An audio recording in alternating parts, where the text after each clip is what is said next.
أعوذ بالله من الشيطان الرجيم بسم الله الرحمن الرحيم الحمد لله رب العالمين والصلاة والسلام على سيدنا ونبينا بالقاسم مصطفى محمد وعلى الطيبين الطاهرين المعصومين المظلومين ولعنة الله على أعدائهم أجمعين من يومنا هذا إلى قيام يوم الدين أما بعد فقد قال الإمام الصادق عليه الصلاة والسلام شيئتنا كونوا لنا زينا ولا تكون علينا شينا.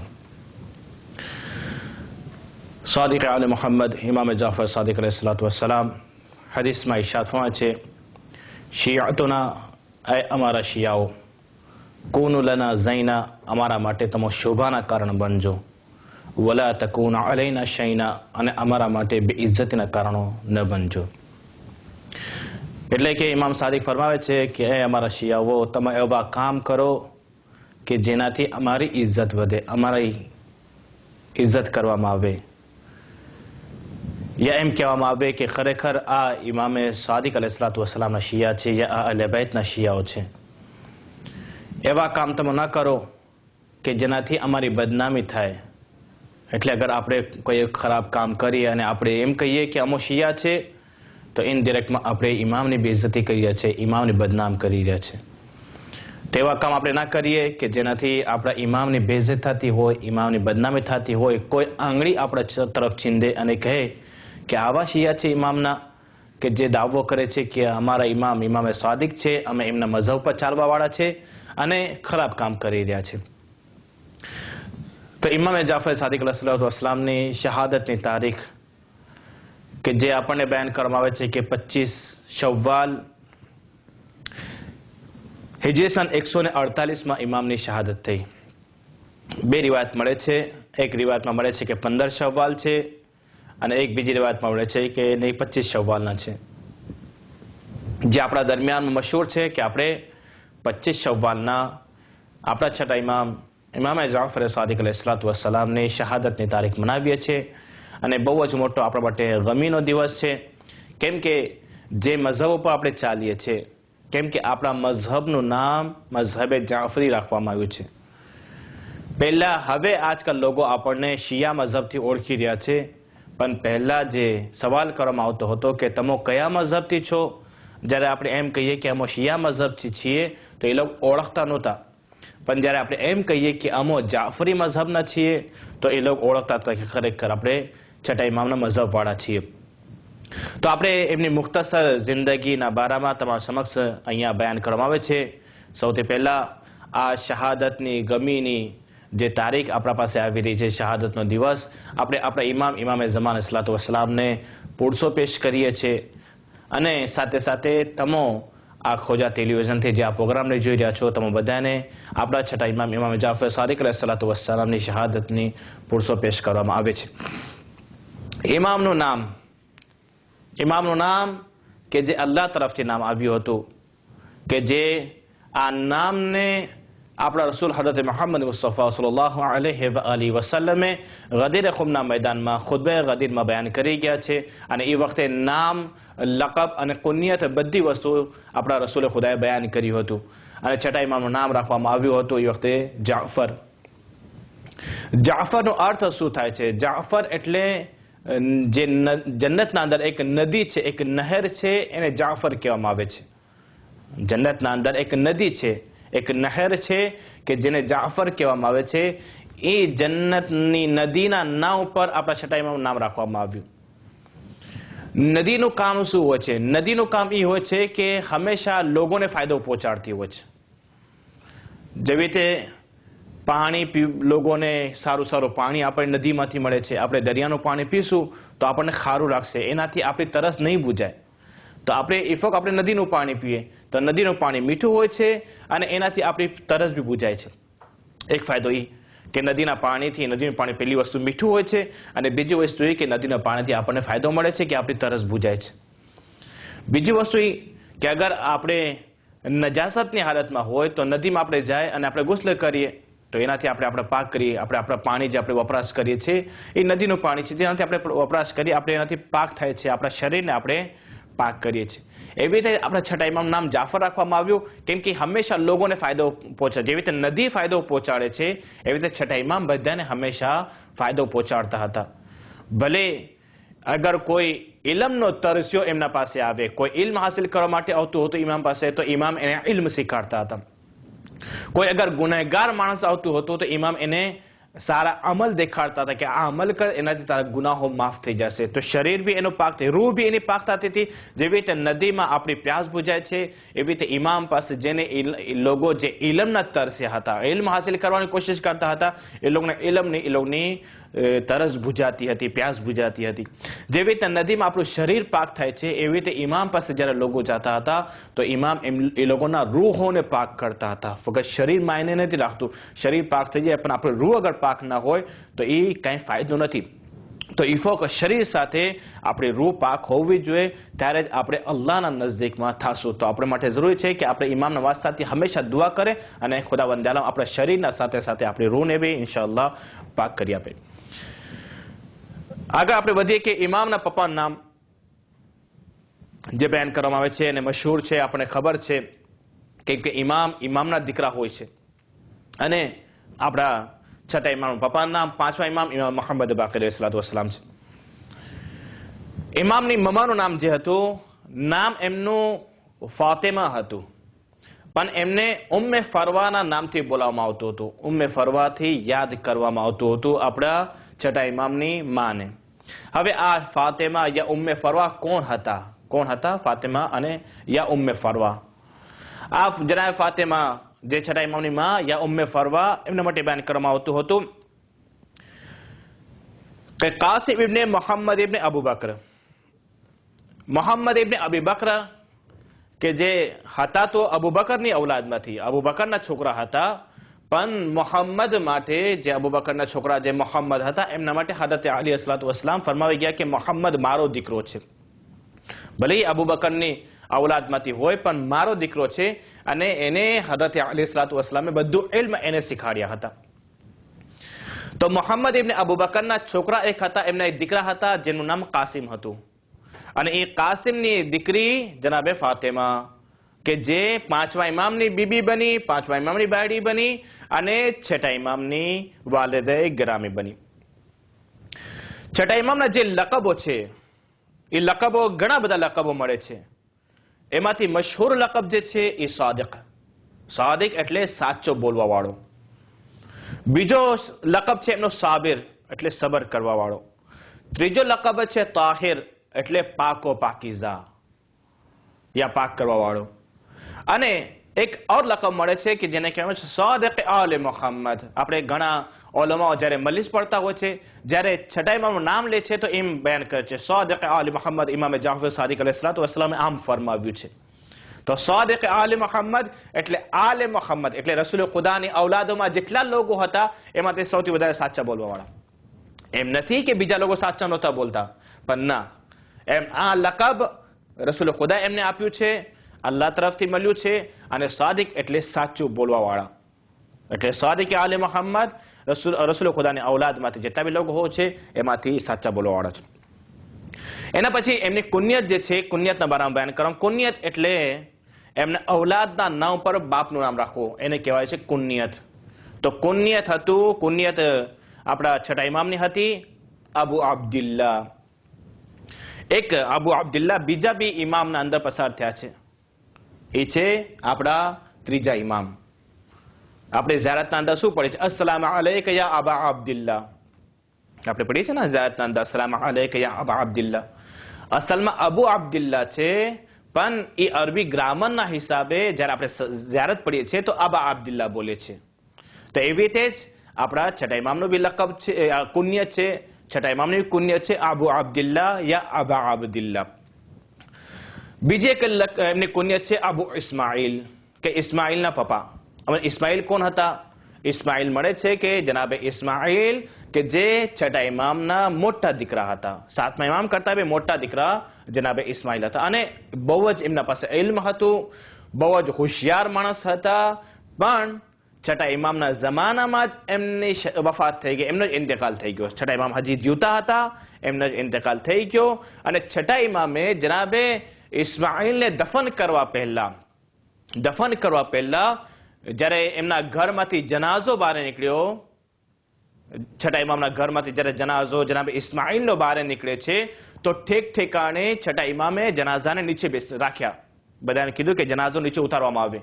પછી જનાઝા ઉપરથી કપડું હટાવ્યા, કફનનું કપડું હટાવ્યા અને કહેવા લાગ્યા, જો આ ઇસ્માઇલનો ઇન્તેકાલ થઈ ગયો છે, જોઈ લો ઇસ્માઇલનો ઇન્તેકાલ થઈ ગયો છે. કેમ કે છઠ્ઠા ઇમામને ખબર હતી કે એમની શહાદત પછી લોકો જનાબે ઇસ્માઇલને ઇમામ માનશે, ઇમામ કહેશે.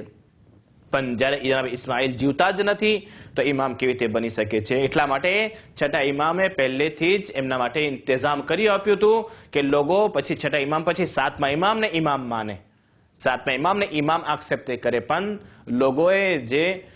લોકો હતા એ લોકો કહે છે કે નહીં, જનાબે ઇસ્માઇલ, ઘણી રિવાયતોના કિતાબોમાં લખવામાં આવે છે કે જનાબે ઇસ્માઇલ ગાયબ થઈ ગયા છે અને જ્યારે ઇમામે જમાના આવશે, એટલે ઇમામે જમાના પોતે છઠ્ઠા ઇમામ ઇમામે જમાના છે, એવી એ લોકોની માન્યતા છે. જે ઇસ્માઇલ મઝહબ ધરાવે છે એ લોકોને એવી રીતે માન્યતા છે. ખેર, તો આબુ અબ્દુલ્લાહ કે જે છઠ્ઠા ઇમામનો કુન્યત છે. આપણે જ્યારે દુઆએ તવસ્સુલ પડીએ છીએ તો દુઆ તવસ્સુલના અંદર બી આ છઠ્ઠા ઇમામની કુન્યત આપણે વપરાશ કરીએ છીએ. શું પડે છે? યા આબા અબ્દુલ્લાહ, યા જાફર ઇબ્ન મુહમ્મદ, અય્યુહા સાદિક, યા ઇબ્ન રસૂલિલ્લાહ. આપણે એના અંદર છઠ્ઠા ઇમામની જ્યારે નામ લઈએ છીએ ત્યારે આપણે આ કુન્યત આપણે વપરાશ કરીએ છીએ દુઆએ તવસ્સુલના અંદર. ખેર, આપણે આગળ વધીએ કે છઠ્ઠા ઇમામની મુદ્દત ઇમામત કેટલા વર્ષ સુધી છઠ્ઠા ઇમામ સંભાળ્યા? તો કિતાબોના અંદર મળે છે કે છઠ્ઠા ઇમામ 34 વર્ષ સુધી ઇમામતના ઓહદાને સંભાળ્યા.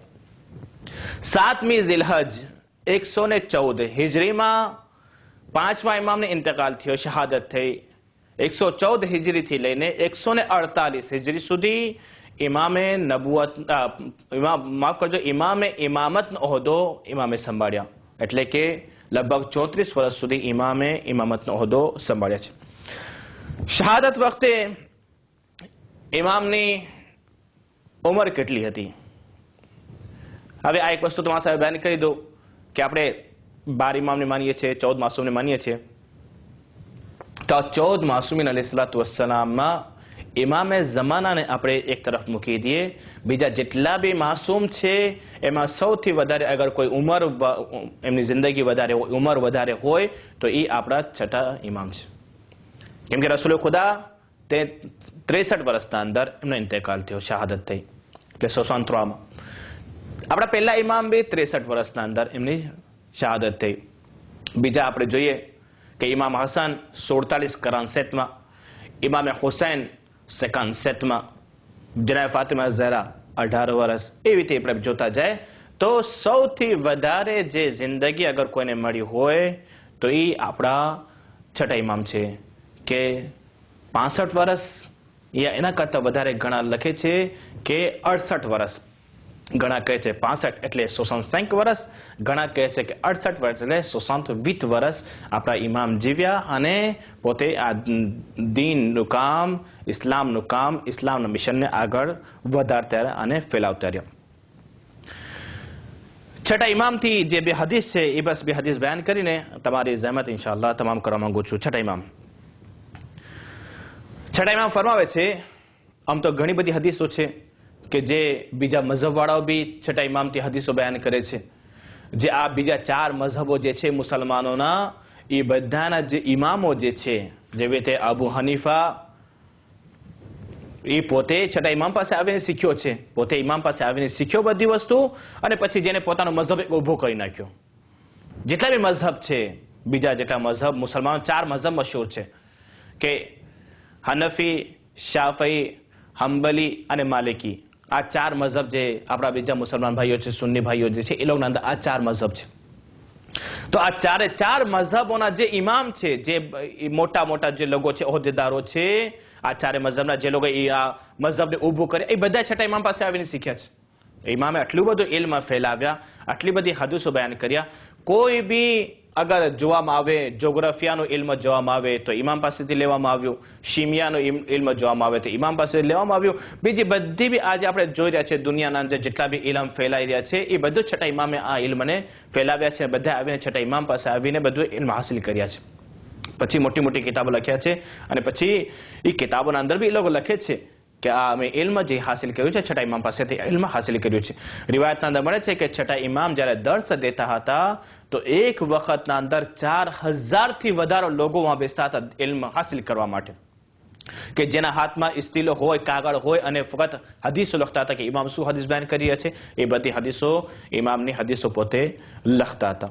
તો આ બે હદીસો જે હું તમારા સામે બયાન કર્યો છું એ સારામાં સારી હદીસ છે જે આપણા માટે ફાયદાકારક છે. એ તમારા સામે આ હદીસો બયાન કરવામાં આવી રહી છે. આપણે વઝુ કરીએ છીએ અને મુસ્તહબ છે કે જ્યારે બી આપણું વઝુ તૂટી જાય યા પછી આપણે ટોયલેટમાંથી પાછે બહાર આવે તો મુસ્તહબ છે કે આપણે વઝુ કરીએ. સારામાં સારો છે વઝુ કરીએ. તો આપણે વઝુ કરીએ છીએ અને રિવાયતના અંદર છે અગર કોઈ માણસ ચાહતો હોય કે એના રિસ્કમાં વધારો થાય, એની રોજી રોટી વધારો થાય, એમાં બરકતો દેખાતી હોય તો એ હંમેશા વઝુ સાથે રહે, હંમેશા વઝુ સાથે રહે. ઉઠતા બેસતા જ્યારે બી એનો વઝુ તૂટી જાય તરત જ વઝુ કરવા જાય અને વઝુ કરીને પોતે રહે. જ્યારે બી દુકાને જાય કામ ધંધો કરવા માટે ત્યારે બી મુસ્તહબ છે કે પહેલા વઝુ કરે પોતાના ઘરમાં અને પછી વઝુ કરીને પછી દુકાને જાય કામ ધંધો કરવા માટે, તો બરકત એમાં વધારે દેખાશે. બીજી હદીસોના અંદર કિતાબોના અંદર મળે છે કે જ્યારે તમે નમાઝ પઢવા માટે જાઓ મસ્જિદના અંદર તો પહેલા તમે ઘરમાં વઝુ કરો અને વઝુ કરીને તમે જ્યારે મસ્જિદ તરફ જાશો નમાઝ પઢવા માટે જેટલા પગલા તમે ઉપાડતા જશો, જેટલા કદમો તમે ઉપાડતા જશો એ હર પગલામાં તમને સવાબ અતા કરવામાં આવશે. તો આ સારામાં સારું વસ્તુ છે કે આપણે મસ્જિદમાં જ્યારે વઝુ કરે એના કરતાં બેઠા છે આપણે આપણા ઘરમાં વઝુ કરે અને જ્યારે વઝુ કરશું ઘરમાં નમાઝની નિયતથી તો ઓટોમેટિકમાં સવાબ આપણો લખાતું શરૂ થઈ જશે. નમાઝનો સવાબ આપણે લખવાનું ફરિશ્તાઓ શરૂ કરી નાખે છે. તો વઝુ માટે કે જે આપણા છઠ્ઠા ઇમામ ફરમાવે છે કે અગર કોઈ માણસ વઝુ કરે અને વઝુ કર્યા પછી એ પોતાના ચહેરાને યા પોતાના હાથને સુકાવી નાખે છે, કપડાથી લૂછી નાખે છે, કપડાથી જે રીતે ટુવાલથી લૂછી નાખ્યો યા પછી કપડાથી યા રૂમાલ છે યા પછી આપણે ટીશ્યુ પેપર વાપરીએ છીએ એનાથી પોતે પોતાના મોઢાને યા હાથે પછી એ લૂછી નાખે છે. તો ઇમામ ફરમાવે છે અગર કોઈ માણસ એમ લૂછી નાખે છે તો એને એક જ સવાબ મળશે. પણ અગર કોઈ માણસ વઝુના પાણીને લૂછતો નથી, જેવી રીતે પોતાના મોઢા પર વઝુનું પાણી લાગેલું છે યા પોતાના હાથ ઉપર વઝુનું પાણી લાગેલું છે, અગર કોઈ માણસ વઝુના પાણીને પોતાના હાથ ઉપરથી અને પોતાના ચહેરા મોઢા ઉપરથી લૂછતો નથી તો ખુદાવંદ આલમ એને 30 સવાબ અતા કરે છે. તો આપણે વિચારીએ કે ખુદાવંદ આલમ કેટલો બધો મહેરબાન છે આપણા ઉપર. અગર લૂછે છે તો બી એક સવાબ મળે છે, પણ અગર લૂછતા નથી એ ઓમે સુકાઈ જવાનું છે.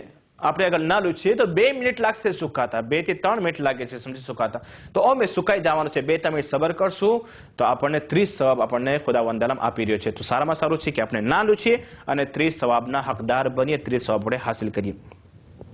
બીજી હદીસના અંદર આપણા છઠ્ઠા ઇમામ ઇમામ જાફર સાદિક અલૈહિસ્સલાતુ વસ્સલામ ઇરશાદ ફરમાવે છે કે 4 વસ્તુઓ જ્યાં સુધી કોઈ ઇન્સાન યા કોઈ માણસના અંદર ના આવે ત્યાં સુધી એનો ઈમાન, એના પાસે જે ઈમાન છે, ઈમાનની દૌલત જે છે એ પૂરી નથી થતી. ઈમાન એના પાસે પૂરું કહેવાતું જ નથી કે આ પૂરો ઈમાન એના પાસે છે. હશે જરા હશે એના પાસે, પણ જ્યાં સુધી આ 4 વસ્તુઓ ના હોય ત્યાં સુધી એના પાસે પૂરો ઈમાન એના પાસે નહીં હશે. પહેલી વસ્તુ એ કે એનો અખલાક નેક હોય, સારામાં સારો અખલાક હોય. ઘણા લોકો શું કરતા હોય છે, ઘણા લોકો ઘરમાં સારો અખલાક હોય છે પણ બારે સારા અખલાક ના હોય. ઘણાનો બારે અખલાક સારો હોય છે, લોકોના સામે સારામાં સારો હોય, પણ જ્યારે ઘરમાં પૂગે છે તો બાયડી બચ્ચાઓ સાથે અખલાક એનો સારો નથી હોતો. તો ખુદાવંદ આલમ બધી વસ્તુની જરૂર છે, બહારની વસ્તુ બી જોઈએ છે અને અંદરની વસ્તુ બી જોઈએ છે. તો એવું ના થાય કે આપણે લોકોના સામે સારા દેખાય તો એને કહેવાય છે આ રિયાકારી કરી રહ્યો છે અને ઘરમાં આપણે ખરાબ અખલાક દેખાડે છે બાયડી બચ્ચાઓ સાથે, તો એ બરાબર ના કહેવાય. તો આપણે ઘરમાં બી સારો અખલાક રાખીએ અને લોકોના સામે બી આપણે સારામાં સારો અખલાક રાખીએ. જ્યારે સારો અખલાક રાખશું તો કહેવાય છે કે આ ઈમાન એના અંદર પૂરો ઈમાન આવી ગયો છે.